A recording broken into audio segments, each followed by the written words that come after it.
अस्सलामुअलैकुम। Hope so this video will find you in well health.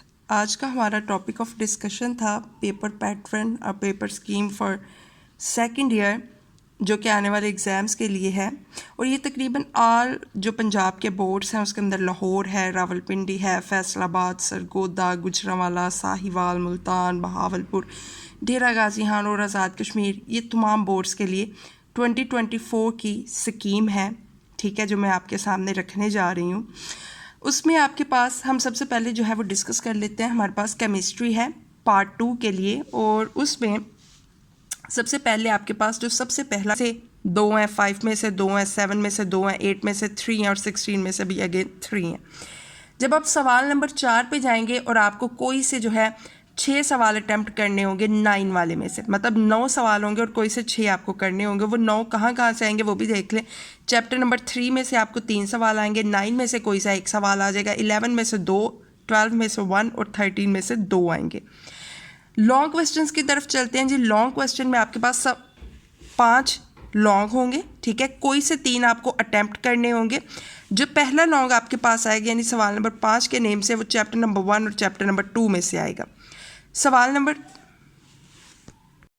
अच्छा जी, अब अगर बात कर ली जाए लॉन्ग क्वेश्चंस की, तो हमारे पास जो सवाल नंबर 5 होगा वो हमारे पास उसकी जैसे हर सवाल की 2 जो होंगी, और वो हमारे पास क्वेश्चन नंबर 5 है अगर तो वो चैप्टर नंबर 1 और 2 में से आ रहा है। क्वेश्चन नंबर 6 है तो वो 5 और 15 का पेयर बन रहा है। चैप्टर नंबर 7 है तो वो 7 और 10 का है। चैप्टर नंबर क्वेश्चन नंबर 8 है तो वो 8 और 12 का है। इसी तरह सवाल नंबर जो 9 होगा वो हमारे पास 9 और 11 में से आ रहा होगा रिस्पेक्टिवली। ठीक हो गया जी। एक बात जो मैं यहाँ पर क्लियर कर दूँ कि हमारे पास अगर 17 नंबर के एमसीक्यूज़ हैं तो इसके अंदर कम से कम 2 से 3 नंबर के एमसीक्यूज़ ऐसे होंगे जो कुछ सोचने वाले होंगे, कंसेप्चुअल होंगे, ठीक है।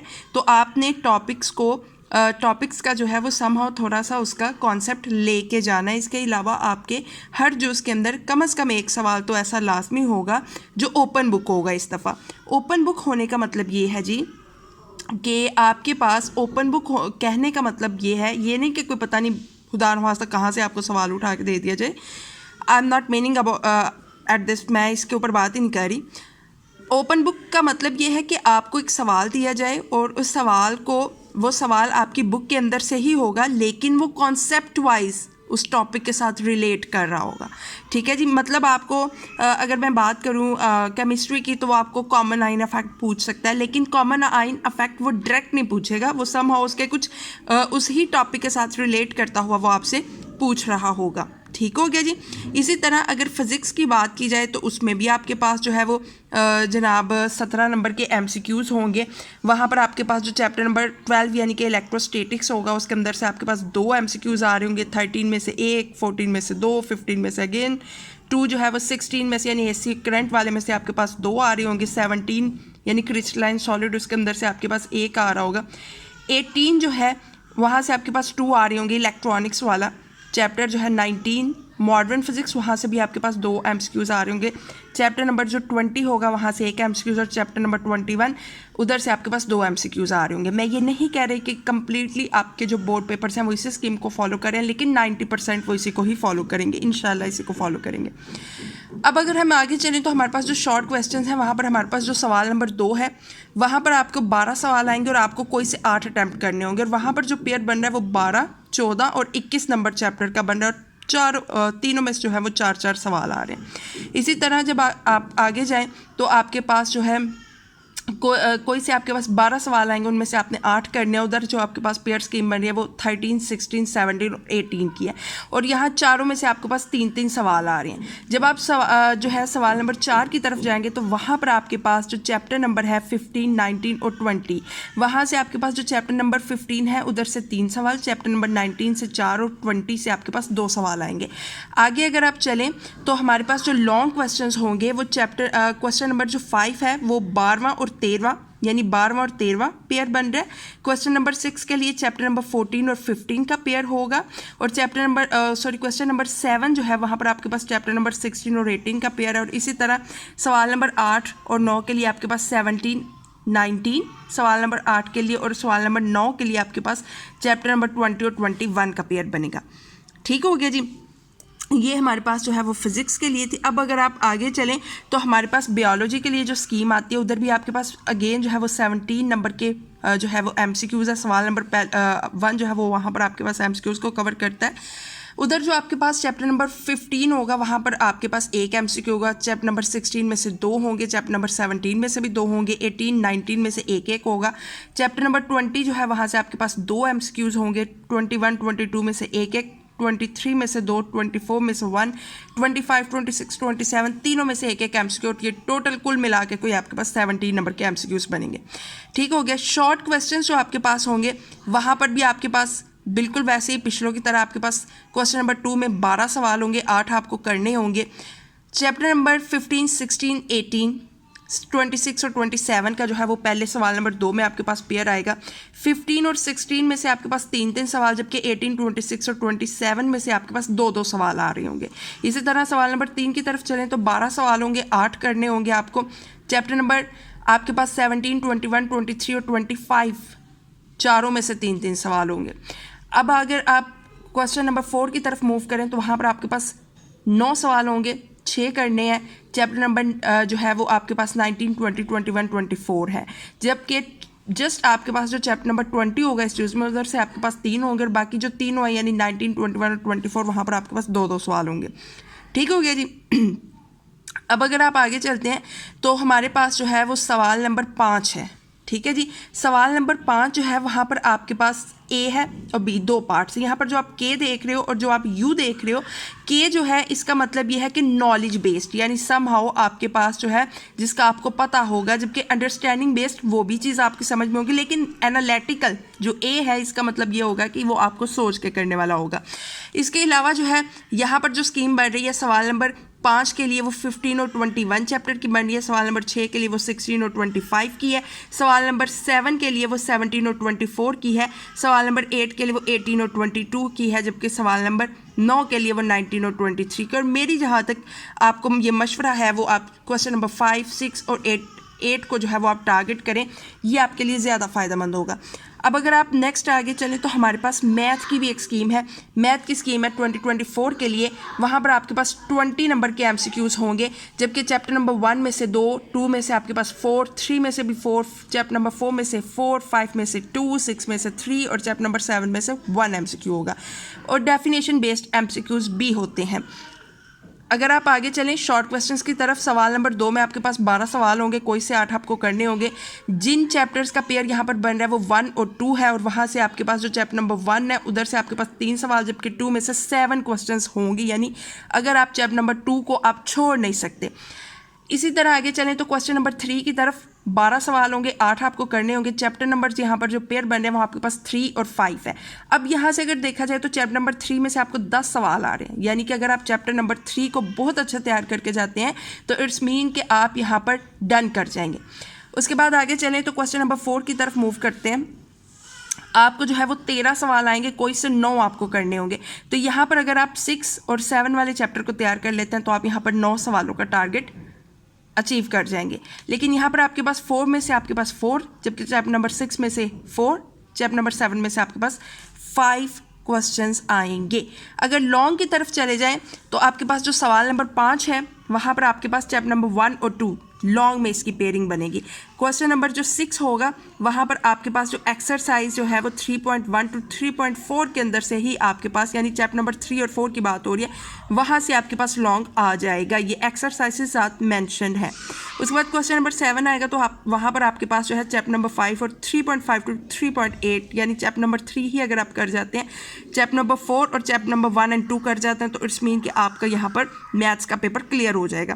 क्वेश्चन नंबर जो 8 होगा वो आपके पास 6.1 टू 6.3 होगा, 4.4 टू 4.5 होगा उसका बी पार्ट। इसी तरह क्वेश्चन नंबर 9 की तरफ चले तो वो चैप्टर नंबर 7 एंड 6.4 टू 6.9 तक आपके पास क्लोज कर जाएगा।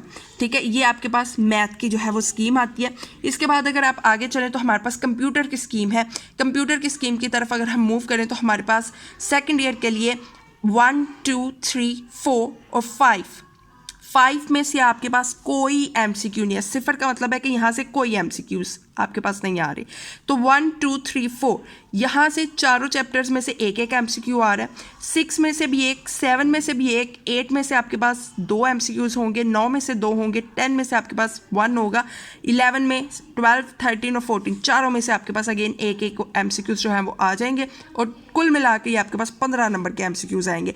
शॉर्ट क्वेश्चन की तरफ मूव करते हैं। शॉर्ट क्वेश्चन जो है वहाँ पर आपके पास 9 सवाल होंगे, कोई से 6 आपको करने हैं क्वेश्चन नंबर 2 के लिए। वहाँ पर आपके पास सवाल नंबर चैप्टर नंबर 1 2 3 4 5 6 7 यानी अगर आप सीधी लाइन में चलो तो वहाँ पर आपके पास की पेयरिंग बन रही है। और यहाँ पर क्वेश्चन नंबर मेंशन है जिसमें आपके पास चैप्टर नंबर 2 में से 2 और चैप्टर नंबर 7 में से 2, जबकि जो बाकी जितने चैप्टर्स हैं वहाँ से एक एक आ रहा है। क्वेश्चन नंबर 3 की तरफ अगर चलें तो वहाँ पर आपके पास 9 सवाल हैं, ठीक है, और कोई से 6 आपको करने होंगे। वहाँ पर आपके पास जो स्कीम है वो 8, 9 और 14 चैप्टर की है। 8 और 9 दोनों में से आपके पास 4 सवाल हैं, यानी अगर आप 8वां और 9वां चैप्टर कर जाते हैं तो 14 को अगर आप समहाउ स्किप करना पड़ता है तो वो आपके लिए ऐसा मसला नहीं करेगा।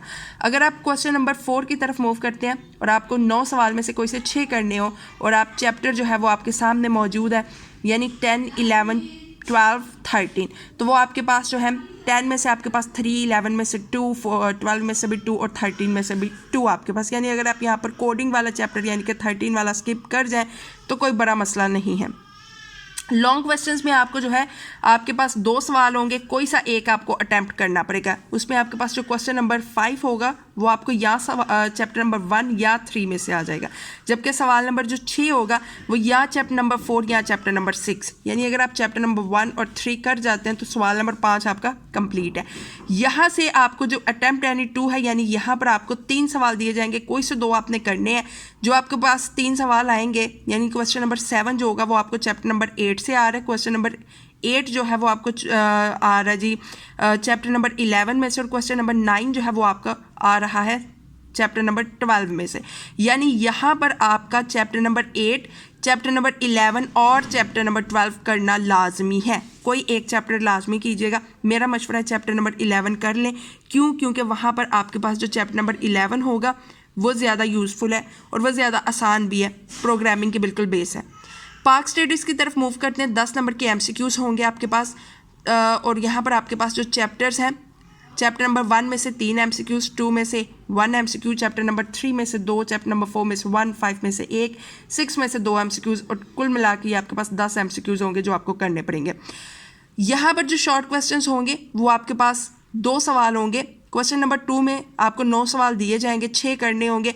चैप्टर नंबर 1, 2, 3 बिल्कुल सीक्वेंस में जा रहा है। शॉर्ट क्वेश्चन जो है चैप्टर नंबर 1 में से आपको 2 आएंगे, ठीक है, 2 में से आपको 4 आएंगे और 3 में से आपको 3 आएंगे। तो आपने क्या करना है, अगर आप पहले 2 चैप्टर ये अच्छे वाले कर जाते हैं तो इसका मतलब आपके पीछे 6 सवाल क्लियर।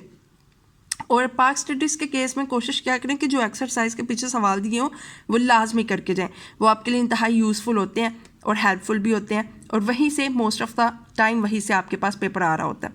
उसके बाद जब आप आगे चलते हैं सवाल नंबर 3 की तरफ, वहाँ पर आपके पास 9 सवाल होते हैं, 6 आपने करने होते हैं। चैप्टर नंबर 4, 5, 6 की पेयरिंग होती है, ठीक हो गया। आपके पास जो शॉर्ट क्वेश्चन आ रहा होता है वो आपके पास 3, 2, 1 और 1 आ रहा होता है, लेकिन ये जो हमारे पास नीचे डेंगी दहशतगर्दी लिखे ये करने की ज़रूरत नहीं है एज सच। ये आपको वो जो बिल्कुल स्टार्टिंग पेजेस होते हैं वहाँ पर आपको मिल जाता है, लेकिन ये आपके लिए यूज़फुल नहीं है, इसको आप छोड़ दें, स्किप कर दीजिएगा। आपके पास जो चैप्टर नंबर 4 है वहाँ से आपके पास 3, 5 में से 3 और 6 में से 2, यानी 4, 5 भी कर लें तो आपके पास यहाँ पर इसको कंप्लीट करने का टास्क मौजूद होगा। उसके बाद जब आप लॉन्ग क्वेश्चंस की तरफ आएंगे आपको कोई से 3 सवाल दिए जाएंगे जिसमें से 2 आपने अटैम्प्ट करने हैं। जो 3 सवाल आपके पास आएंगे तीनों 8-8 नंबर के होंगे, और आपके पास जो सवाल नंबर 4 होगा वो हो सकता है चैप्टर नंबर 1 और 2, और जो आपके पास जो सवाल नंबर 5 है वो चैप्टर नंबर 3 या 4 में से आए। तो अगर आप पहले 4 चैप्टर ही बहुत अच्छे कर जाते हैं तो अगर आप 5 और 6 को स्किप करते हैं तो आप कर सकते हैं, ठीक हो गया जी। अब अगर हम फर्दर आगे चलें तो हमारे पास आगे किसकी स्कीम आ रही है जी वो देखते हैं। हमारे पास आगे आ रही है जी इंग्लिश की स्कीम। इंग्लिश की स्कीम हमारे पास इसके अंदर आपके पास होते हैं जी ऑब्जेक्टिव पार्ट सबसे पहले आता है, 20 नंबर के MCQ, टोटल नंबर जो है वो 100 होता है, 20 नंबर के MCQs आ रहे होते हैं, ठीक हो गया। बुक 2 जो है उसके अंदर आपके पास जो शॉर्ट स्टोरीज़ होती हैं वहाँ से आपके पास सिनोनियम्स के MCQs आ रहे होते हैं, और 3 सिनोनियम्स जो आपके पास होते हैं वो प्रॉस में से होते हैं, और 3 जो होते हैं वो हैरोज में से, यानी 3 जो है वो पहली जो शॉर्ट स्टोरीज आपके पास होते हैं वहाँ से आ रहे होते हैं, 3 जो होते हैं वो हैरोज से आ रहे होते हैं। टोटल कुल मिला के 6 MCQs होते हैं यहाँ से 6 नंबर के। गुड बाय मिस्टर चिप्स, यहाँ से आपको 4 सिनोनिम्स आ रहे हैं, यानी 18 चैप्टर्स में से जस्ट 4 MCQs आपके पास आ रहे होते हैं 4 नंबर का, यानी 10 नंबर यहाँ से बन गए। फिर आपके पास आ रहे होते हैं प्रेपोजिशंस। प्रेपोजिशंस में जस्ट आपको ये देखना होता है कि इज़, ऑन, ऑफ, एट, ये कहाँ पर, ये बहुत क्लोज होते हैं, you have to decide about that. तो वहाँ पर उसके लिए आपको प्रेपोजिशंस के जो है वो वीडियोस देखें, और प्रेपोजिशन की वीडियो हमारे अपने चैनल पर भी मौजूद है, आप जाके विजिट करके देख सकते हैं। हमारे पास 5 MCQs जो है वो यहाँ से आएंगे, 5 नंबर के होंगे। करेक्ट सेंटेंसेस वो भी 5 MCQs होंगे और 5 नंबर के होंगे। उसके बाद हम आगे चलते हैं, हमारे पास सब्जेक्टिव पार्ट क्या कहता है। हमारे पास सब्जेक्टिव पार्ट ये कहता है कि जो सवाल नंबर 2 होगा, यानी कि आपके पास प्रॉस के क्वेश्चंस होंगे, यानी शॉर्ट स्टोरीज के क्वेश्चन होंगे, वो कोई से 9 आएंगे, 6 आपने करने हैं। उसके बाद आप हैरोज की तरफ चले जाएँ, 8 सवाल आपको करने को दिए जाएंगे, जबकि 6 आपके करने लाजमी है। गुड बाय मिस्टर चिप्स 12 नंबर के शॉर्ट क्वेश्चंस होंगे, यानी 12 शॉर्ट क्वेश्चंस आपको आएंगे, कोई से 6 आपको करने 8 आपको करने होंगे, टोटल ये कुल मिला के 16 नंबर के होंगे। ऐसे जो है वो आपको 15 नंबर के जो है वो 15 नंबर का ऐसे आपको अटैम्प्ट करना होगा। 4 टॉपिक्स आपको दे दिए जाएंगे, यानी 4 ऐसे आपको दिए जाएंगे और कोई सा एक आपको चूज़ करना होगा। 15 नंबर का ऐसे होगा। और ऐसेज जो है इम्पोर्टेंट ऐसेज जो है वो वेबसाइट के ऊपर भी मौजूद है, और इसके अलावा हमारे पास भी इंपॉर्टेंट ऐसेज जो है उनके नोट्स मौजूद हैं। अगर कोई बच्चा अवेल करना चाहे, कोई भी पर्सन अवेल करना चाहे वो कर सकता है। उसके बाद हमारे पास ईडियम्स आते हैं और फ्रेजेस आते हैं। Idiom of phrases, idioms mostly हम प्रेफर करते हैं, और वो आपके पास जो होते हैं वो आपको टोटली 8 दिए जाते हैं, यानी 8 नंबर के दिए जाते हैं। 8 ईडियम्स आपको दिए जाते हैं, कोई से 5 आपने करने होते हैं। पर ईडियम आपके पास 2 नंबर होता है, यानी टोटल मिला के 10 नंबर के आपके पास ईडियम्स आते हैं। उसके बाद एक आपको आता है translation of Urdu paragraph into English, यानी एक उर्दू पैराग्राफ आपको दिया जाता है और उसको इंग्लिश में आपने कन्वर्ट करना है। उसके अंदर आपने सबसे ज़्यादा ग्रामर का यूज़ देखना है, ग्रामर का आपने देखना है, उसके रूल्स देखना है। उसकी मुकम्मल जो है वो वीडियोस ग्रामर की हमारे चैनल पर मौजूद है। ठीक है जी, आपने जस्ट करना क्या है, हमारे चैनल को सब्सक्राइब करना है, उस पर विज़िट करते रहा करें रेगुलर बेसिस पे, ताकि आपको नई से नई इन्फॉर्मेशन मिलती रहे। और इन पैराग्राफ्स के लिए बिलखसूस आपको ग्रामर के ऊपर काम करना पड़ेगा, सो वो आप करें। ठीक हो गया जी। और इसके लिए आपको जो है वो आप कह लें कि जो हेल्प है वो हमारे चैनल से जो है वो बखूबी आपको मिलेगी। उसके बाद जो है हम आगे चलें तो हमारे पास जो हमारे इंग्लिश कैंडिडेट्स होती हैं, जो इंग्लिश मीडियम के लिए आ रहे होते हैं, तो वो क्या कर रहे होते हैं, उन्हें एक पैराग्राफ लिखना पड़ता है। यानी बजाय इसके कि वो टॉपिक जो आपको दिया है ट्रांसलेशन का, वो ट्रांसलेशन करने की बजाय they have to write a paragraph, तो उनको जो है वो एक पैराग्राफ लिखना पड़ता है। इसके बाद अगर आप उर्दू की जो है वो स्कीम की तरफ चलें, तो हमारे पास उर्दू की जो स्कीम है उसके अंदर हमारे पास सबसे पहले 20 नंबर के MCQs होते हैं, बिल्कुल इंग्लिश की तरह 20 नंबर के MCQs होते हैं। ठीक है जी, वहाँ पर हमारे पास जो सबसे पहले हिस्सा नसर होता है, वहाँ से हमारे पास MCQs आता है। अमूमन जो है वो असबाक से ही आ रहा होता है, 5 नंबर का ये आपके पास होता है MCQs। उसके बाद मुताबिकत और हरूफ का जो सही इस्तेमाल है, यानी यहाँ पर आपने हरूफ का जो है वो सही इस्तेमाल के मतलब यहाँ पर आपके पास सवालात होंगे, और 5 नंबर के यही होते हैं। रमूज़ो काफ जो इमदादी जो फेल है, वहाँ से भी जो है वो बिलतरतीब आपके पास 5-5 नंबर के सवालात होंगे, यानी कि MCQs होंगे। अगर आगे चलें हिस्से इंशाइया की तरफ, आपके पास जो सवाल नंबर 2 होगा, वहाँ पर आपने करना क्या है, नज़म के अशार की आपने तशरीह करनी है। 2 जो है अशार की आपको तशरीह करनी होगी, उसके साथ आपको जो है वो शायर और नज़म का अनवान भी तहरीर करना है। और ये बिलखसूस ये आपके पास जो है ना वो नंबर डिवाइड होती है, यानी 1 नंबर आपके शायर के नाम का, 1 नंबर नज़म के अनवान का, और फिर 8 नंबर आपकी तशरीह के होते हैं। टोटल कुल मिला के 10 नंबर। उसके बाद जो सवाल नंबर 2 है, उसी यानी सवाल नंबर 2 के 2 हिस्से हैं, अलिफ बे।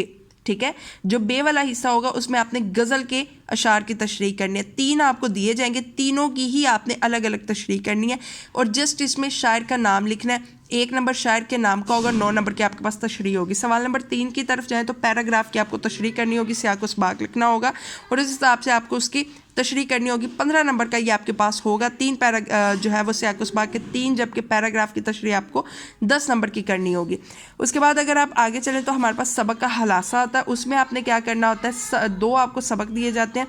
ठीक है, उसमें से किसी एक का आपने लिखना होता है। मुसन्निफ़ का नाम लाजमी साथ में आपने लिखना होता है, क्योंकि उसका एक अलहदा नंबर होता है, और 9 नंबर आपके हलासे के होते हैं। ठीक है जी। एक हिस्सा जो है वो पहली आधी किताब से आ रहा होता है और दूसरा हिस्सा आधी किताब से लिया जाता है, और ये जो है ये आपने बड़ा ध्यान रखना है इस चीज़ का। उसके बाद आगे चलें तो हमारे पास नज़म का हलासा आता है। नज़म का हलासा भी आपको लिखना आएगा, उसमें भी आपको शायर का नाम लिखना होगा, 5 नंबर का होगा। मजमून में आपको 3 जो है वो टॉपिक्स दे दिए जाएंगे, 3 अनवान दे दिए जाएंगे और किसी एक के ऊपर आपने मजमून लिखना है, 20 नंबर का वो आपके पास होगा। खत जो है वो भी आपको दिया जाएगा, ठीक है। खत या एप्लीकेशन होती है तो वहाँ पर आपके पास आप यहाँ पर जो है वो सेकंड ईयर केस में आपको खत ही लिखना होता है, और ये आपके पास most of the time 10 number का होता है, और इसको जो है आपने करना होता है। उसके बाद अगर आप नेक्स्ट आगे चलें तो हमारे पास आती है तर्जमातुल कुरान। वहाँ पर आपके पास सवाल नंबर जो 1 है वहाँ पर आपके पास मौरूज़ी होती है, और ये टोटल जो है वो 10 नंबर का होता है, ठीक है। आपकी जितनी भी आपकी सूरतें हैं, सूरत के तारुफ, उसके मरकज़ी ख्याल, उसका मज़ामीन, उसका जो हलासा है, तबसरा है, ठीक है, इन सब में से आपके पास टोटली कोई 10 नंबर के आपके पास MCQs आते हैं। सवाल नंबर 2 की तरफ चले जाए तो आपके पास मुख्तसर सवालात होते हैं। मुख्तसर सवालात जो है वो आपकी जो सूरतें आपने की होती हैं उधर से ही आपके पास आते हैं। सूरतों का तारुफ हो गया, या उसके जो मज़ामीन है, या उसके कोई अहम जो भी आपके पास नकात होती हैं। कोई बस दफ़ा ऐसा भी होता है कि आपको आयात दे दी जाती है और कहा जाता है कि इसका बामुहावरा तर्जमा करें, ठीक है। एक आयात दे दी और उसका आपको तर्जमा करने को कहा जाता है। 8 सवाल होंगे, कोई से 5 करने होंगे, 10 नंबर का ये होगा पोर्शन। सवाल नंबर 3 की तरफ चलें तो हमारे पास जो है वो क्या आता है कि हमारे पास कुरानी अल्फाज के मानी करने होते हैं हमने, यानी आपको 8 कुरानी अल्फाज दिए जाएंगे, 5 के आपने लिखने हैं मानी, और टोटल ये जो है वो 5 नंबर के होंगे, और ये भी जो आपकी सूरतें हैं मुंतखब करता उधर से ही आपके पास आ रहे होंगे। सवाल नंबर 4 की तरफ चलें तो आयात का बामुहावरा आप यहाँ पर आपके पास तर्जमा पूछा जाएगा। 5 आयात आपको दी जाएंगी, 3 का आपको करना होगा, 15 नंबर का ये आपके पास होगा। सवाल नंबर 5 की तरफ चलें तो वहाँ पर आपके पास जो मुकर्ररा आपकी सूरतें होंगी वहाँ पर से आपको तारुफ, मरकज़ी ख्याल और मरकज़ी मज़ामीन, हलासा, और ये सारे यहाँ से आपके ना एक तफसीली नोट कहा जाएगा कि लिखें।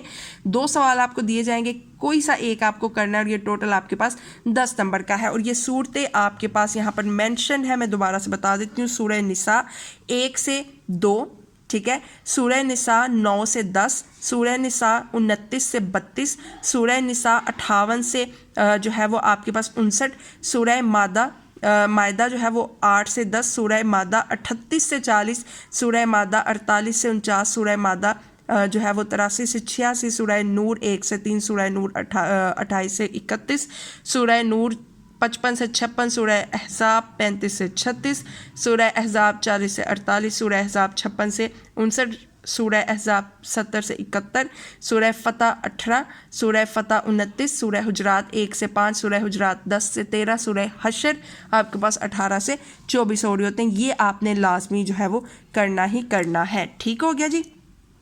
तो ये थी जी आपके पास स्कीम्स। अगर कहीं पर कोई जो है आपको पॉइंट या कोई बात समझ ना आई हो, आप जो है वो काइंडली आप कमेंट सेशन में आए और अपना सवाल ड्रॉप करें, इंशाल्लाह आपको जवाब दिया जाएगा, ठीक हो गया जी। और करना आपने ये है, फर्दर मज़ीद इस तरह के एजुकेशनल वीडियोस का लेने के लिए यू हैव टू जस्ट ठीक है, आपको करना क्या, आपको सिर्फ जाके सब्सक्राइब करना है चैनल को, वीडियोस का लाजमी और मुकम्मल देखा करें ताकि आप तफसील से जो है वो स्कीम को जो है नोट कर सकें, ठीक हो गया जी।